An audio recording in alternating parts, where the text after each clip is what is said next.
I invite Sri Soumya Dwivedi, Partner, Consulting Deloitte India, the moderator of the panel discussion on role of insurance and mutual funds in driving growth. The elite panel joining him on the days are Sri D.P. Singh, Deputy Managing Director, SBI Funds Management, Management Limited, Sri Mahesh Kumar Sharma, MD and CEO, SBI Life Insurance, Ms. R.M. Vishakha, MD and CEO, India First Life Insurance Company Limited. Kindly take your earmarked seats on the dais. Over to you, Sri Dwivedi. I know the tea session after the lunch, never ends in time. But that's fine. We should get started.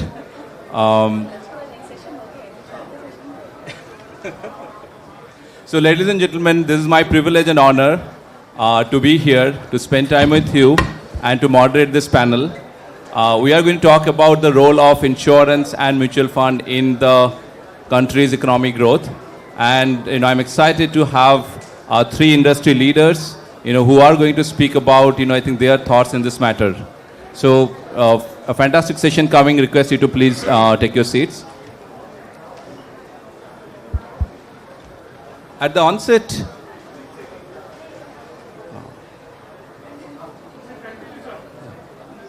I think at the onset, all of us feel very proud to be Indian, and this decade is going to be India's decade.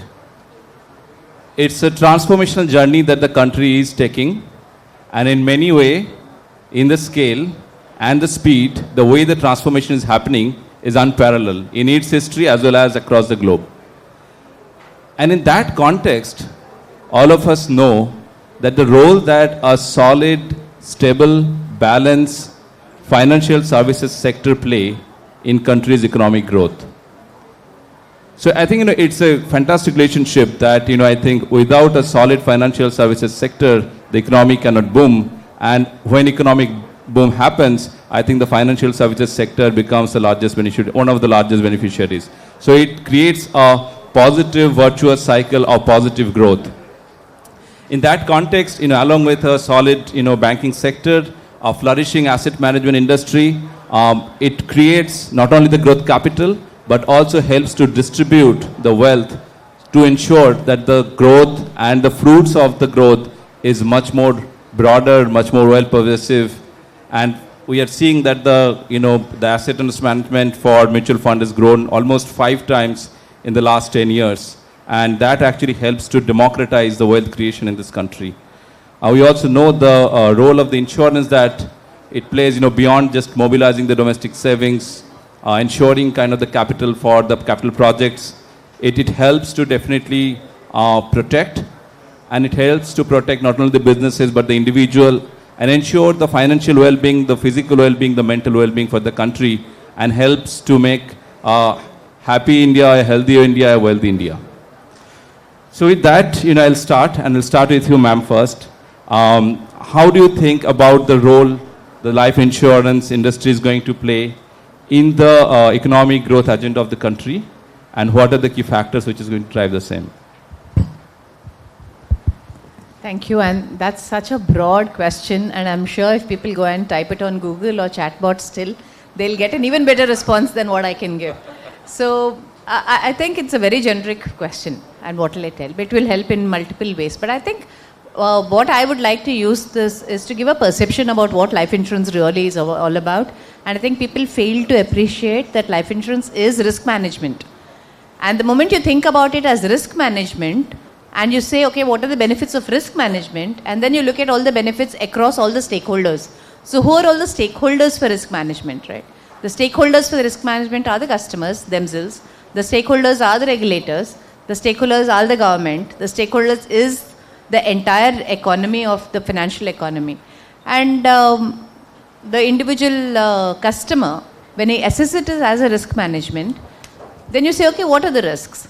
And life insurance typically, and I hear so many educated people say this, that I'm compelled to make this proposition here, and say that it is not just death. it is actually about loss of future earning capability. I think we need to look at it from that definition. You know, it's not death of somebody who is not earning. It's not disability of someone who is not financially. Whether we like it or not, you know, while we all pitch life insurance as the most emotional product on this side of the earth, it is actually the most practical product to buy, because it is actually about ensuring future revenue generating capability, either through, you know, death, disability, morbidity, any of those. And the second aspect of it, which very few people understand, is life insurance also guards against financial risk and financial volatility. Now, I've got friends from the mutual fund here. I think everybody here must be dabbling in the stock market. You all just look like people who really know how to do the stock market. And where's the guarantee there, right? And that is again risk. Many of you may have the risk, so you don't need the insurance to protect against financial risk volatility. But there are so many people who don't understand money. I'm sure not one of you is that in this room. But the whole target group for whom the products are meant is trashed by the target group for whom the products are not meant. And I think that's the perspective I'd like to leave behind and say, as a product, it really is ensuring continuity. It is a risk management product. It is meant to ensure that people who are the primary resources of any economy can actually continue to function and flourish. And the rest of it, over to ChatGPT. And Mr. Sharma, you know, your view on this? Yes, so I agree with Vishakha, you know, entirely about the purpose of insurance. But I also would like to highlight, you know, what the insurance industry does. So what the insurance industry does is, it gets money for the long term and protects people in the long term. So whatever happens, you know, we are talking about 30 years, 40 years, 50 years from now. Sometimes as short as 5 years. When you say that, you know, the ULIP minimum lock-in period is 5 years, then people assume that it's a 5-year product, but it's not a 5-year product. It's the 5-year term is to build a corpus to, you know, secure your future. So the securing the earnings, the future earnings, is something which is being done. And right from ULIP to, you know, the pure protection products, if you see, where you pay a small amount and you get a larger amount on death, you know, so the family is protected. So this is for the younger people, the more vulnerable people who don't have the wherewithal to save. So I was just going through some statistics. So 67% of the households, having 65% of the population, have less than 30% of the income. Okay, and their expenses are almost 35-40% of the expenses of the in the country, of the household expenses in the country. And these people are not able to save anything. So any people earning below 5 lakhs a year don't save anything, and people earning above 5 lakhs, up to 5 lakhs, are saving only, let's say, 1% of the total savings in the country. Now, this is a very dangerous situation for that 65% of the population, which does not have savings to fall back upon for any eventuality, you know, death of the main earning member, morbidity, you know, hospitalization, accident, so many things can happen and can immobilize the whole family, the whole household, and the income is, you know, suddenly income vanishes. Now this protection is provided by, today, if you see there is a calamity or there is an accident or something, this protection is provided by the government on an ad hoc basis. Where does that money come from? The money comes from the taxpayers, the tax revenue. And what is the tax revenue meant for? It is meant for planned expenditure.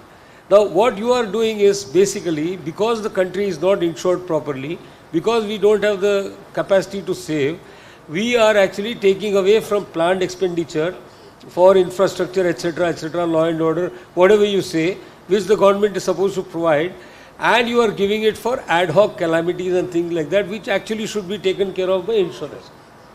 Similarly, old age. So old age, people are living longer and longer.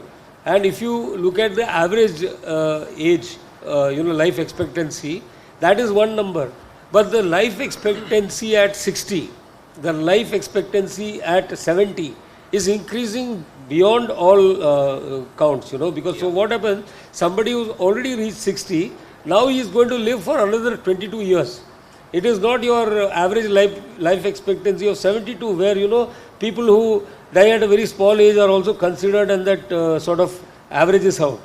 But a person who survives till 60, so it's a typical working person, after his working life is relatively over, he still survives for 22 years. What does he eat if he has not saved anything, if he has saved less than 1%? So that is where insurance comes in, and that is what helps in nation building and protecting the nation. I think fantastic points and very well said that I think both the objective of the insurance and the type of people where I think social expenditure could actually be substituted by the right insurance product and penetration is very well taken. Now I think on the mutual fund perspective, very different industry, and what's your take about the nation building aspect of industry? See, in addition to what Mr. Sharma and ma'am has talked about, I think we all are complementing the efforts of the banking industry per se today. Because if I look back 20 years ago, 25 years ago, only the banking industry used to be said to the proxy of the economy, proxy of the country. But today, the roles being played by insurance industry as well as mutual fund industry is growing bigger and bigger. And this is the objective, because the risk capital of the individuals is being put in the infrastructure, being in the long-term objective, and so is being done by the premium collected by this thing. I think both the industries are doing a great job. Today, when we talk about the mutual industry per se, whenever we are talking about mutual fund, today we are talking about the SIPs per se. And SIPs are touching almost $2 billion per month. And this kind of money coming through the mutual fund industry, and I am sure, I don't have the exact numbers, but I think there will be at least $1 billion must be going from the whole insurance industry also into the capital market, plus some other money which is coming. So this kind of $3 to $4 billion coming into the capital market and getting into the risk capital and getting into all the corporate sector is definitely helping the growth of the economy in a big way, because of late there are so many international norms, regulations that banks can't do this, can't do that. That has to be substituted by something, and that is being done very beautifully by insurance and mutual industry in India. And it's right, as India is changing, the Indians are changing. The mix of the population is changing. The risk appetite of the individuals and the business are changing. And in that aspect, I think what are some of the shifts that you're seeing in the consumer behavior with respect to savings, with respect to spending, investing, borrowing, and where we are saying that, I think that is leading to the industry's growth?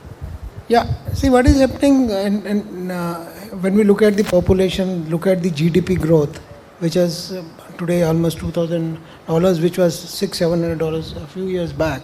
So risk capital in the hands of individuals is increasing. Today everybody wants to actually do the asset allocation. They want to put some money into the risky assets. That is when it is coming to the capital market, to the aggregators like mutual funds, or people directly going to the capital markets, or going through advisor into the debt papers also. That's actually the huge platforms which have come in place, and those are playing a very, very big role. Mutual funds, we can have the numbers every month. Insurance numbers we can have. But there are so many other numbers which are not coming in, then we look at the yearly level. So I think there's no dearth of capital today. India is becoming the country of entrepreneurs, and every entrepreneur is able to get the money today. That's something which is very important, and see, through both these institutions of insurance and mutual funds, I think that is being taken care of, while taking care of the aspirations of the individuals. When they are putting money in the mutual funds, and today you look at it, last year, when stock market didn't give any returns, majority of the mutual fund schemes have given good positive returns. I will not say it was very, very good, but it was not like hardly anybody has seen the negative returns in their portfolio. So that's something which the industry has been able to do, and that's building up the confidence of individuals in And the thanks whole market industry. for that and how it has moved to some great extent. Yeah, and I think, ma'am, to you and Mr. Sham, I think for the risk perception and the consumer's behavior and their attitude towards insurance, right? I think COVID, somebody told me that, I think what the industry couldn't do in so many years, COVID could do it in, I think, a few years. But what do you see, I think, how secularly the trend that you are seeing? Do you see that, I think people are thinking about insurance as the, one of the important part of their overall financial planning portfolio? And, I think what you're seeing, the key trends in the markets. So I think, I think Maheshji and I make a good combination because I talk more emotional and he talks more practical. So we can, I think together we'll give you a different perspective altogether. If I have to look at what is changing, and the other day we were just doing a quick analysis of age-wise policies sold. Unfortunately I didn't have it for the industry, we had it only for my company, which is not as big, but I'm sure it's a representative sample. When you look at the average age of people who buy insurance, any wild guesses of what it will be?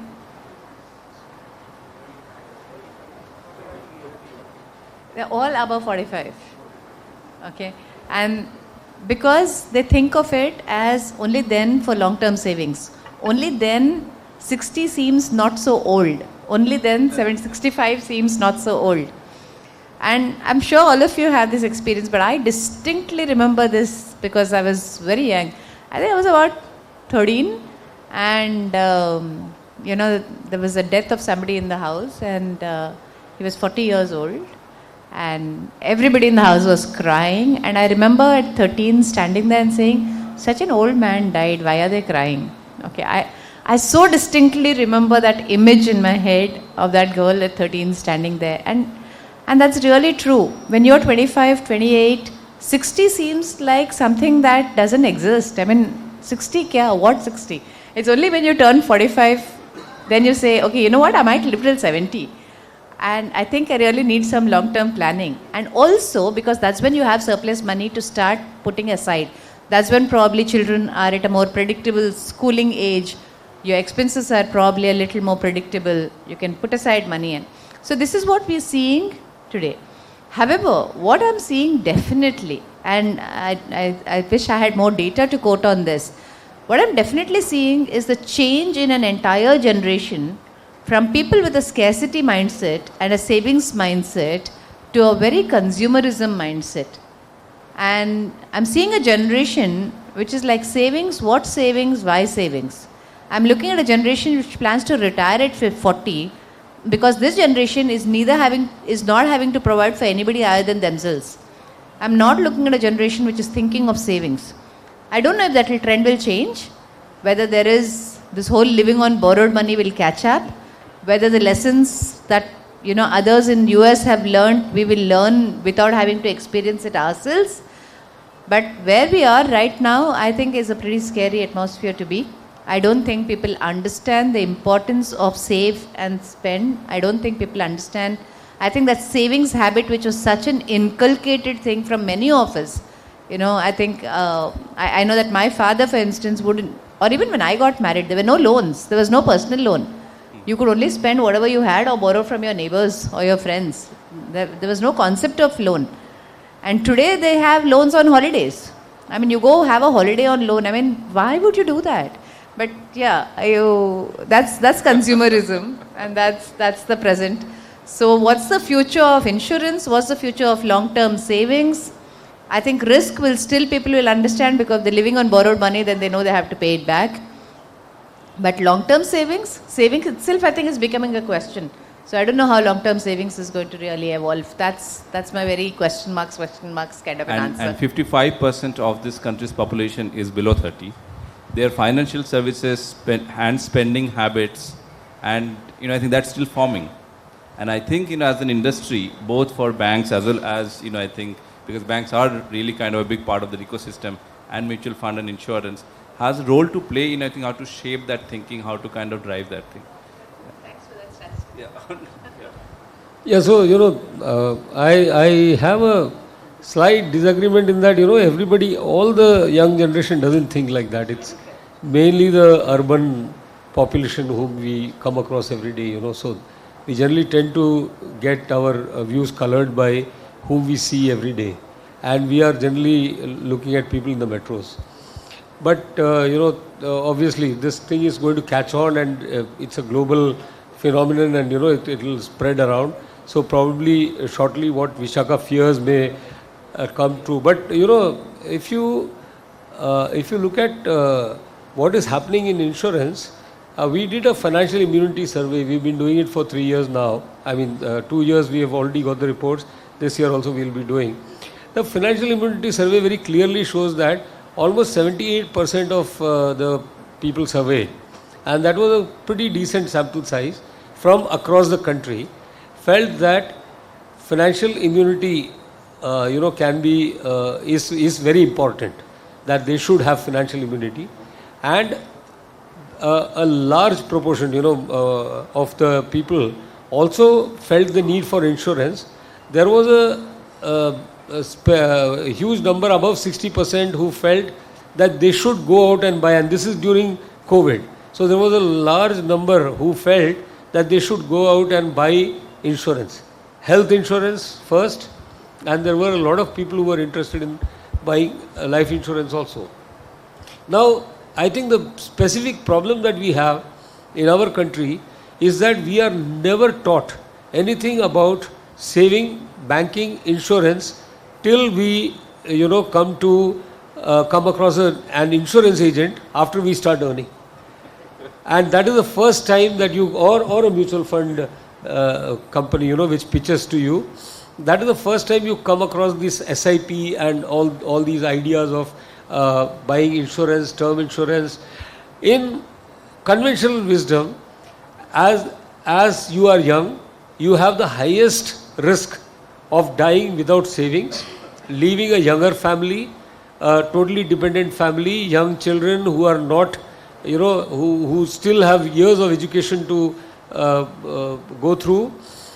That is when you have to buy maximum insurance, and that is when you get the insurance cheapest also.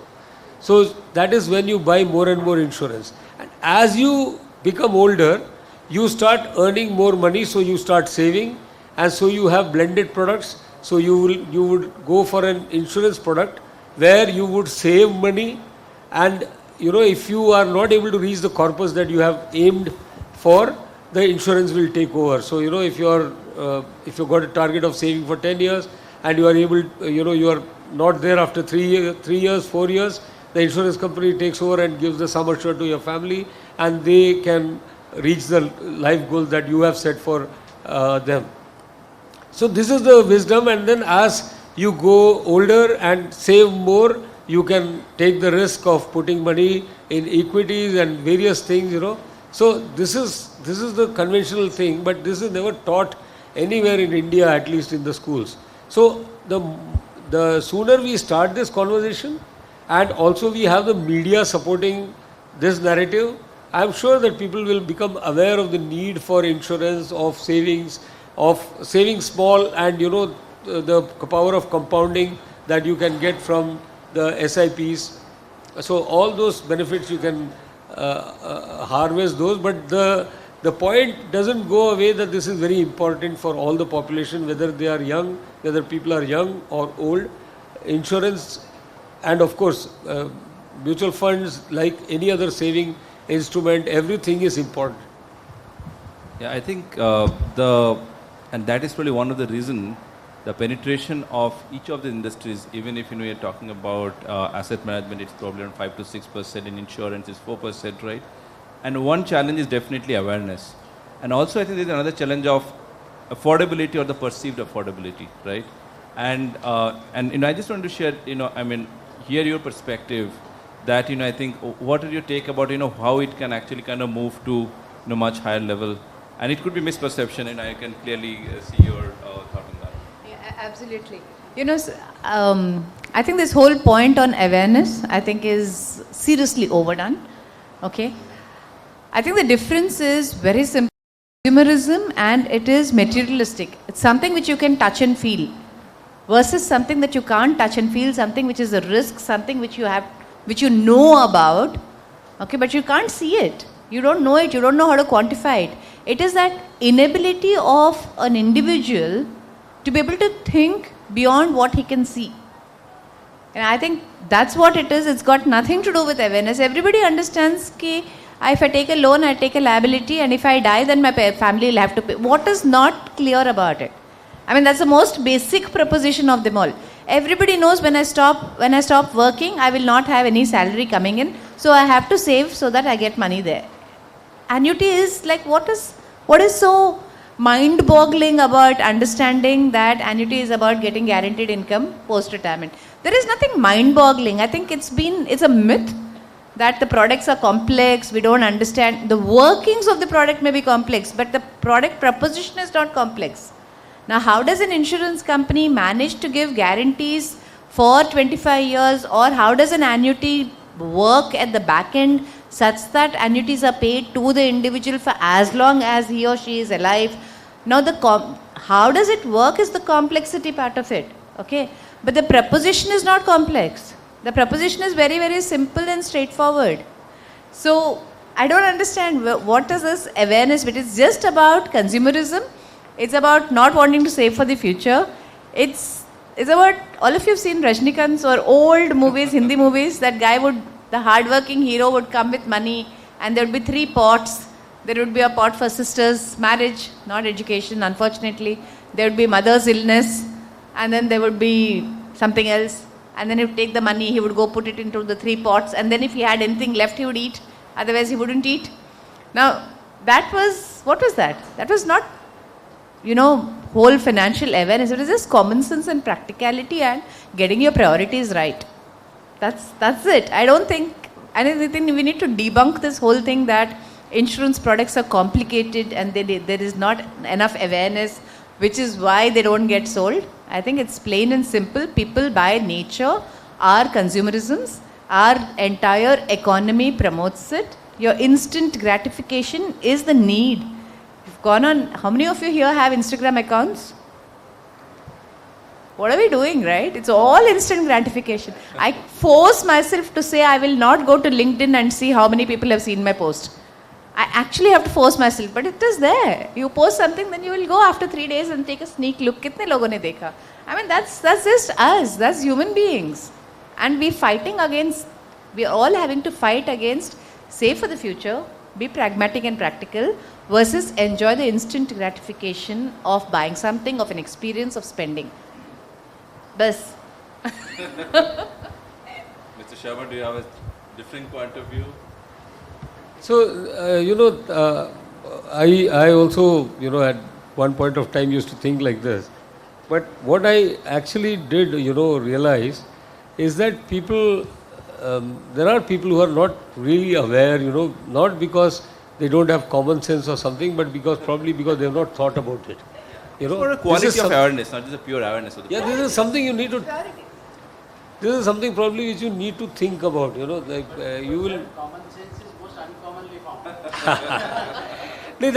It's a very good point that you are making. That common sense may be uncommon in the sense that it is not very obvious apparently. But then the whole world goes by without too much accident, and nobody is killing each other, and nobody you have the kind of traffic that is out there, and without common sense, all these people would be hitting each other and killing each other. So it's really speaking, everybody has got the common sense that they require. Apart from the humorous take on common sense being uncommon, everybody has got common sense. But what happens is that if you don't think about a particular thing, and that's what happens in accidents. So you have a blind spot, and nobody thinks about it. They are thinking that every corner is the same. They should be taught that every corner can be different, and therefore you need to apply the brakes and take the slower thing. Even if you have been there 100 times, the same turning, there could be some other obstacle or a vehicle or something. So that is the kind of thing that we are talking about in terms of trying to get people to understand. But if you ask, I agree with Vishaka that the products are not complex. They fulfill a need. You know the need. I will give you an example, if you will permit me. You buy a car for 10 lakh rupees. or 20 lakh rupees. Today 24 is the norm. So below 24 you hardly get any cars. So 24 lakh rupees you buy a car, and your insurance premium for the car is going to be something like 76,000, 1 lakh, something like that. Some fantastic amount you are going to be paying. Okay? And you are paying that why? Because this 24 lakh item of beauty, when it gets totaled on the Pune Expressway, you get a new car. Okay?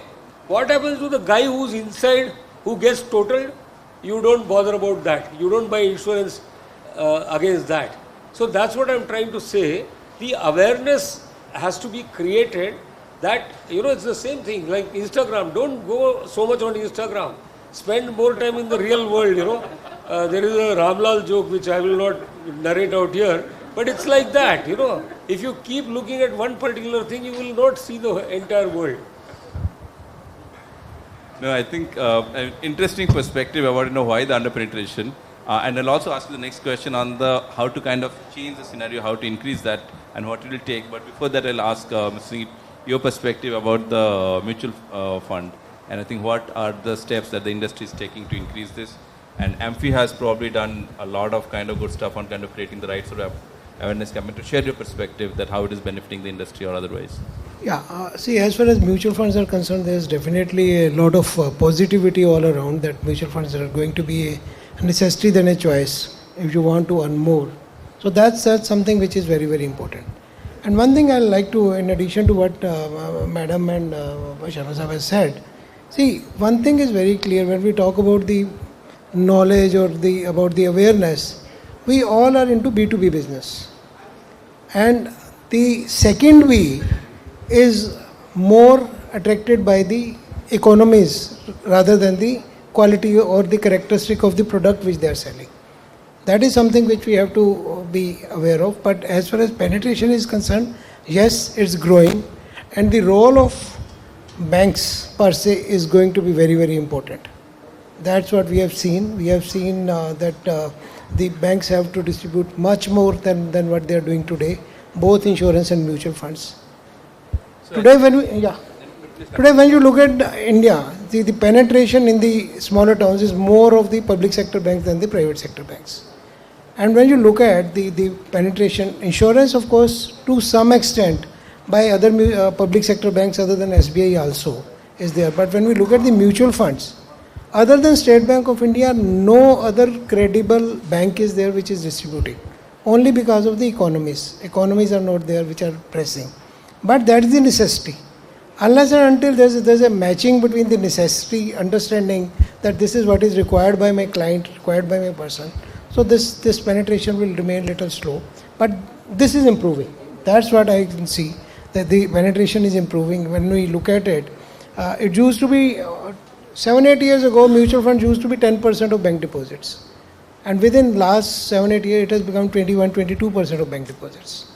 Though this 21-22% is still very low from the global standards, but on the other side, the positive side, it has doubled. So it's increasing, it's taking some time. But same on the insurance side, more and more people are getting protected. So I think we are on the right track. Maybe we need to speed up. Yeah, I think in an important point, and you'd definitely like to kind of hear from the insurance side also, it's an intermediary distribution-led business in a lot of way, right? And that intermediate is what is the responsibility as a bank or the other intermediaries that you use, that you think that they should fulfill to ensure that, I think the growth is there, but also the right responsible selling is happening all across.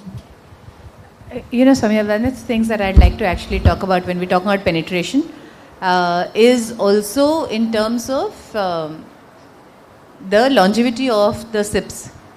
Okay. I don't think we have enough published data. Like insurance companies publish the 13-month persistency and the whole world knows how many times that they pay. Insurance companies have a minimum term that you have to pay for so much. It's not an annual renewable in life at least.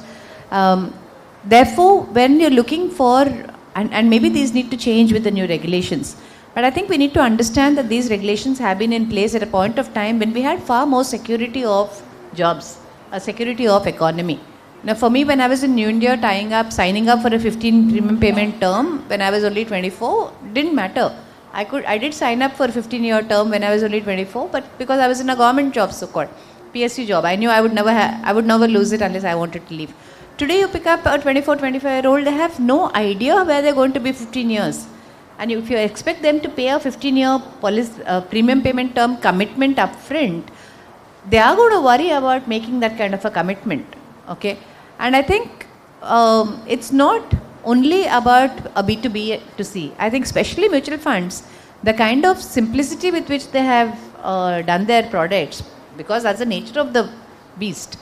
The whole proposition is very different. It's almost savings, right? It's not about really insurance. It's not long term. There are no commitments on the insurance companies.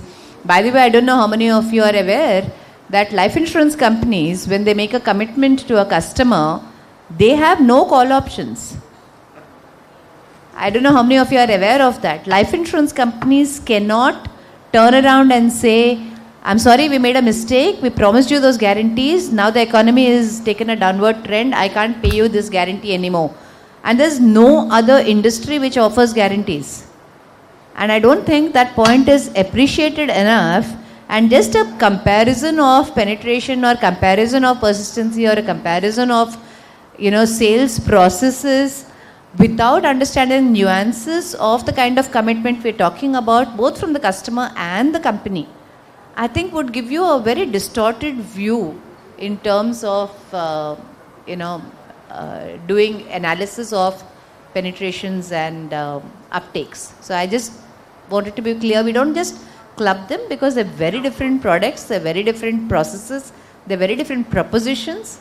And for an insurance company, for a life insurance company especially, there is a lot that is at stake.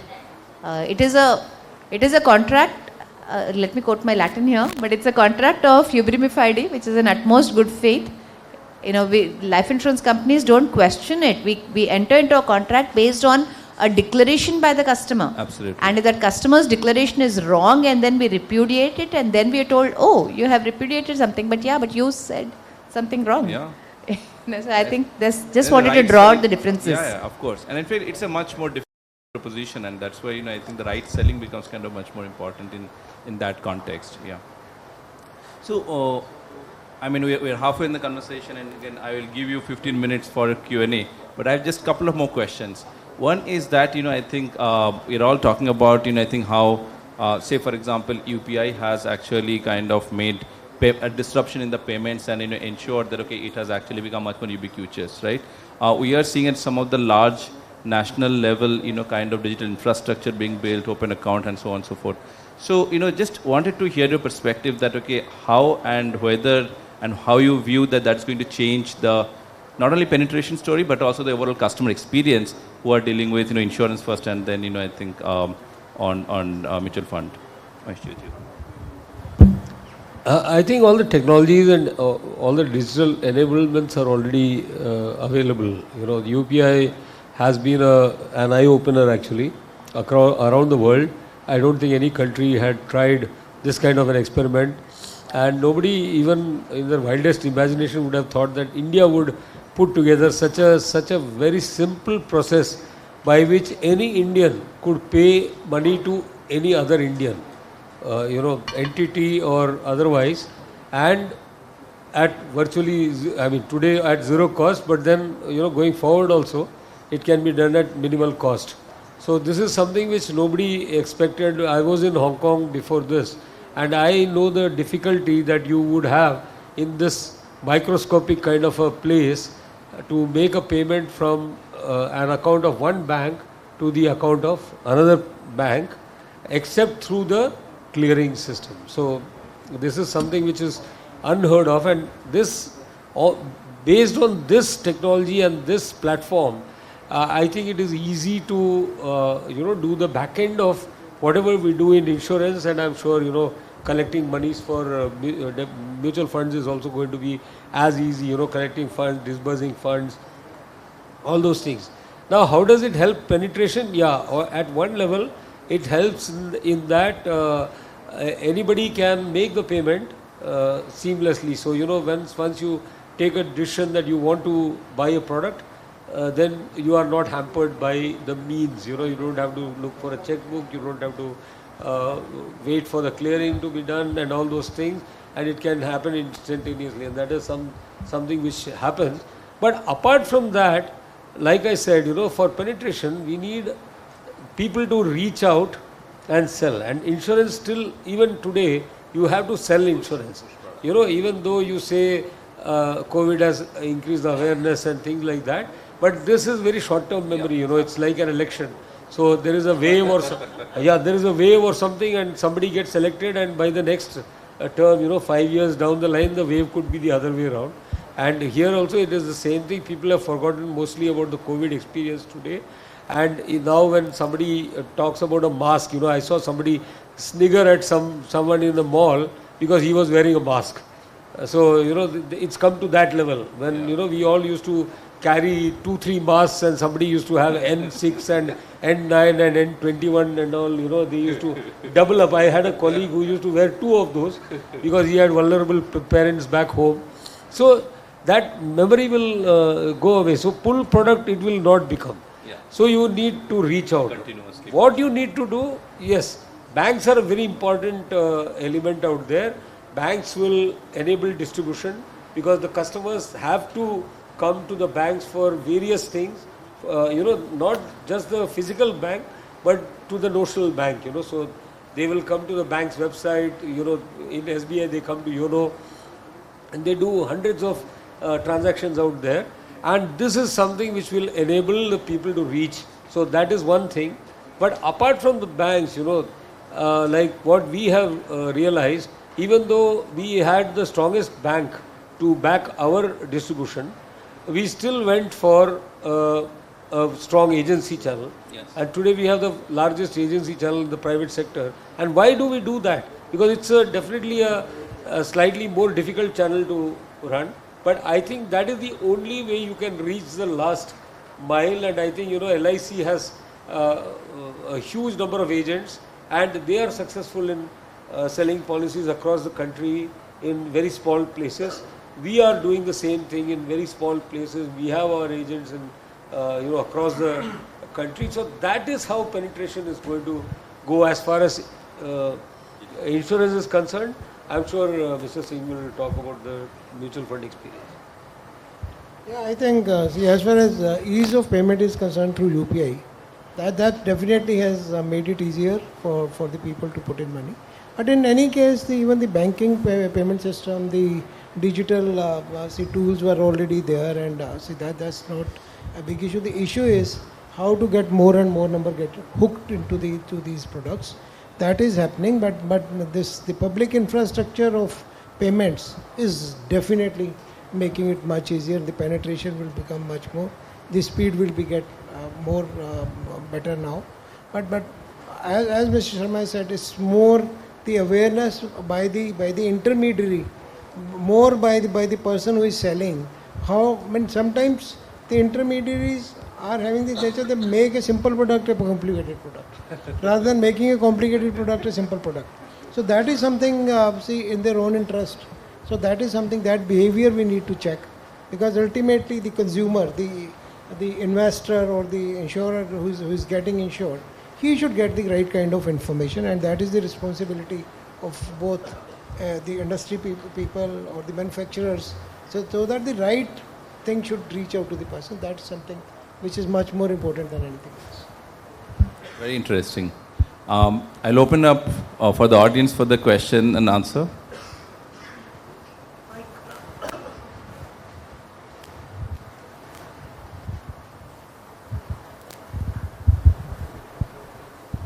Thank you. We talk about insurance for all by 2047. Is there times right now for coupling, or like the earlier session we were talking about co-lending? So is there a time for selling of products? For example, you buy a home, you get a home insurance. Buy fertilizer, you get crop insurance.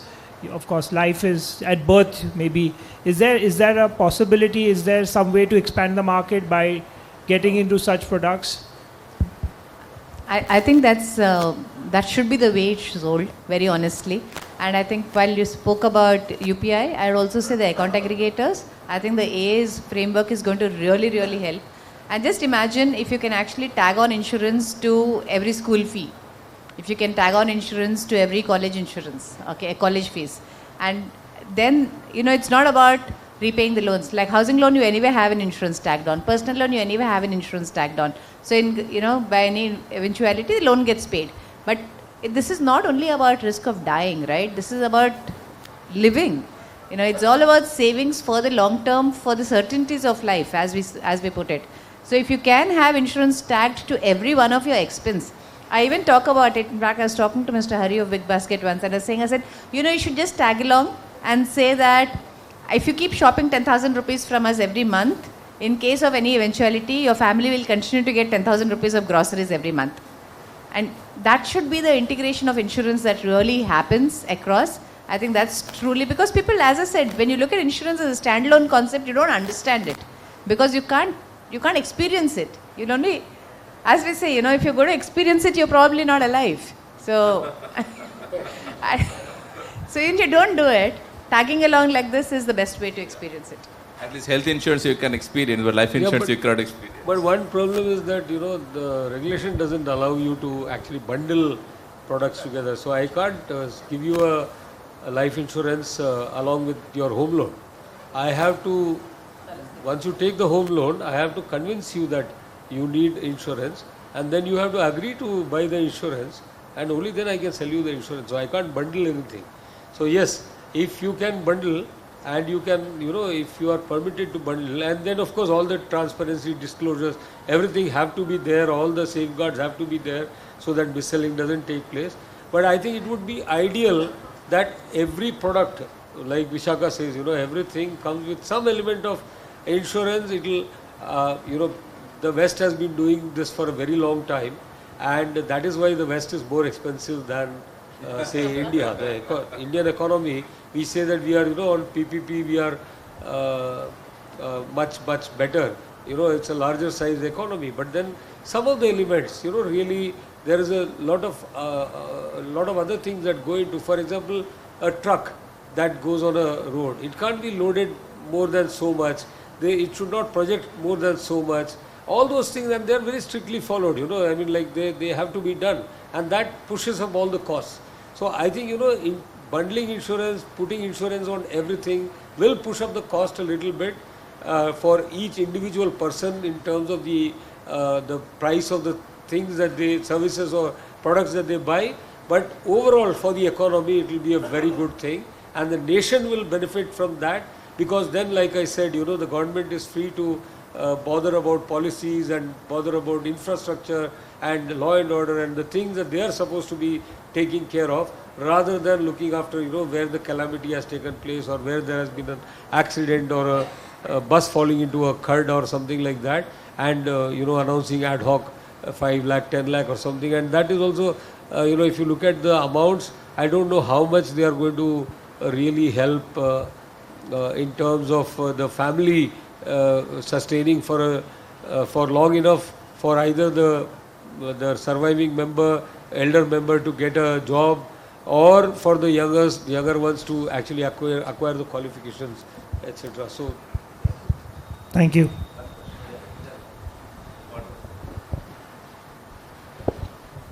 No, bank assurance is one of the important mode by which insurance can get more penetration. But there is also the problem of mis-selling.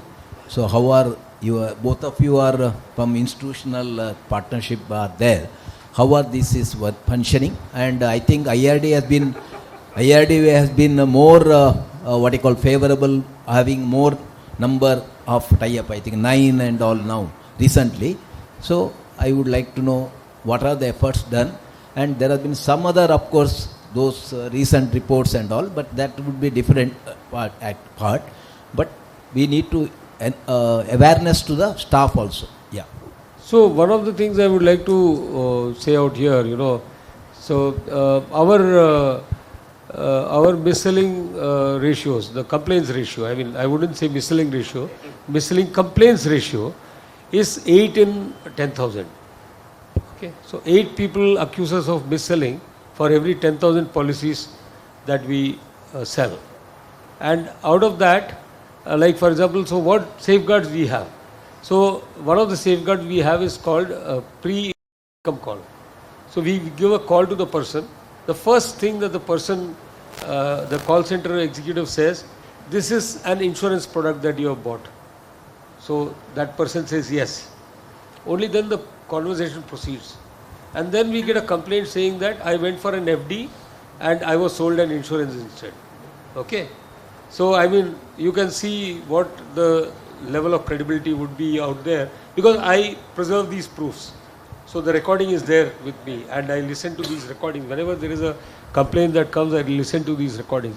What we have done is we have gone one step further and we have developed a digital PIWC, so to say, where you have the screen and in the vernacular, there is a voiceover which tells you the script on the screen, and then you agree to it, agree to the terms and conditions.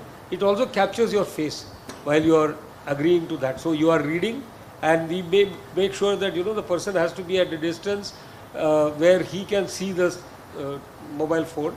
Only then we accept those while underwriting. This is the level to which we are going to make sure that mis-selling is avoided. Or the other part of it is huge amount of training is given to our distributors.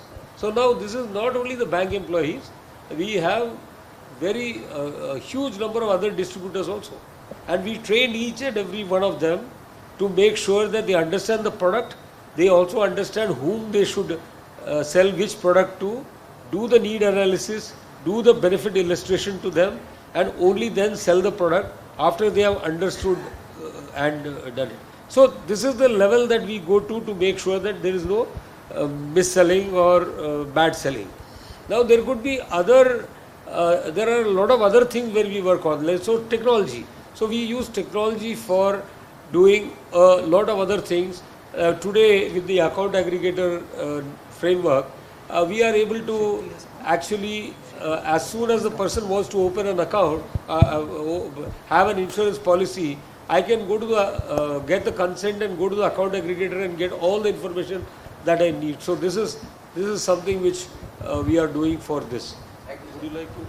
Yes, sir. I just want to add one small thing, sir, saying that if you look at the ratio, since he's not there, but if you look at the ratio of frauds committed against insurance companies versus the ratio of mis-selling, you will find the ratio of frauds against insurance companies far higher than the mis-selling complaints, on a per thousand basis. The second one, while sir didn't talk about it, and I think some of you are thinking about it, I think when you talk about multi-distribution thing, I think it should be a very simple understanding as choice of the distributor. Does the State Bank of India branch sell a HDFC home loan? Right? Nobody expects it to. Then why are we even talking about insurance banks having to sell insurance products of other companies? That should be the prerogative of the distributor to decide what he or she wants to do. And whether you want to sell one product, understand it well, or you want to sell multiple products, understanding it less, whether you want to complicate the issue. I think this is just about choice. Just because you have a choice doesn't mean that you have to exercise it unless it is suitable for you. And the last point on mis-selling, I just wanted to talk about saying that it's a very provocative point, and I'm going to leave it as a thought. Do all of us believe that giving early salary loans and giving loans for vacations and binding people in a debt trap, is that mis-selling? I'll just leave that as a question. So basically, I firmly believe first insurance person is a term insurance. As you go further, they can look insurance as an investment avenue. I personally prefer term insurance is something which is first thing, but how we are seeing a trend in the insurance sector, whether people are moving like in developed economy, they go for a term more, and I don't think so there are more endowment kind of policy abroad. What is the trend in India? So to correct a misconception, except America, nobody sells term insurance. So in Germany, if you see term insurance, pure term as you call it, that Brahmin or whatever, high caste, it's only 10%. Okay, it's That's only before doing 10% in Germany. Okay, and elsewhere it's even lower. So what I'm trying to say is all this is a construct in the mind. Now, what about my ULIP? I'll give you an example. I have a product, let's say Smart Privilege or whatever, Wealth Builder. 10 lakhs you invest in a year. Okay, you get 10 times the cover, 1 crore. Okay, so let's assume this Mr. X has invested 10 lakhs and he gets sum assured of 10 crore, and his idea is to build up this 10 crore over a period of 6 years, 7 years, including the market gain and everything, he expects to get to that 1 crore. Now, unfortunately, Mr. X dies in the first year itself. What happens? What happens? Suppose he thinks that this is a savings product.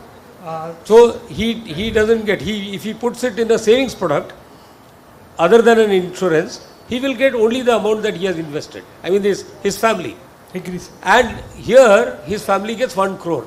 Is it less insurance or adequate insurance? So I would put it other way around. If I invest 6,000 a year, I get the same protection of a 1 crore.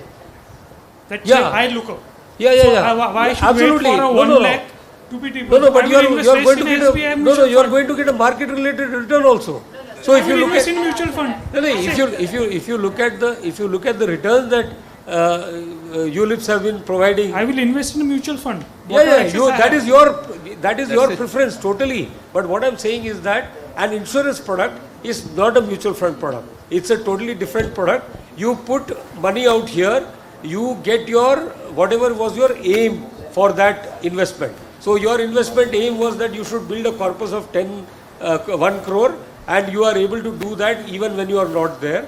And in no other avenue you will be able to do that. So that is the difference. I'm just pointing out the difference between this and that. And like I said, pure term insurance is good, but then around the world, the way to insure is, through savings. And savings is a very good way of insurance. So I'm odd man out and prefer to be I one. think I said that very clearly right at the beginning, It is about the product being for a TG, which the TG that the product is not meant for is criticizing.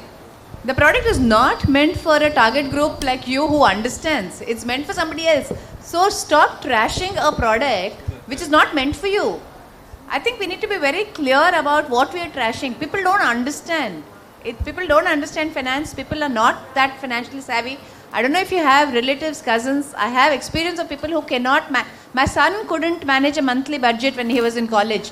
I used to send him money every week because by the end of 3 weeks, if I sent him in a month, he would run out of money. Financial management is a skill. I don't think people understand. It's like that person who cannot stop eating the samosa knowing the samosa is bad for him. That's health management skills. Similarly, financial management skills. I think you need to make the difference. This is purely a point of view. No, thank you again. And it has been a very engaging conversation. And ending with samosa, started with chai there. And to be honest, I think, a few very good takeaways that, I think it's all about, I think the country's growth cannot happen, unless, I think we have both the wealth creation as well as the wealth protection and the right financial planning. And to do that, I think the behavior change that needs to happen, that needs to be orchestrated by the right awareness from all the intermediaries, as well as, I think the self-awareness of the individuals, which is also very important. And last but not the least, I think the digital, the way, they have democratized, I think payments through UPI, account aggregators, it's all going to make it much more easier. And at the end of the day, I think that's how probably going to lead to the 5 trillion economy, enable it to kind of become 5 trillion economy.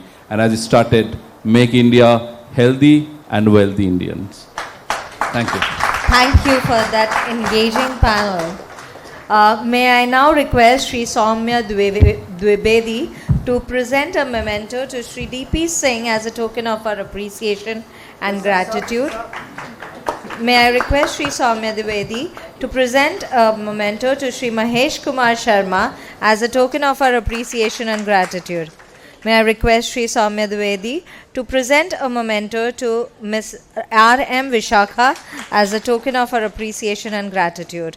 May I request Mr. Madhav Nair to present a memento to Sri Soumya Dwivedi as a token of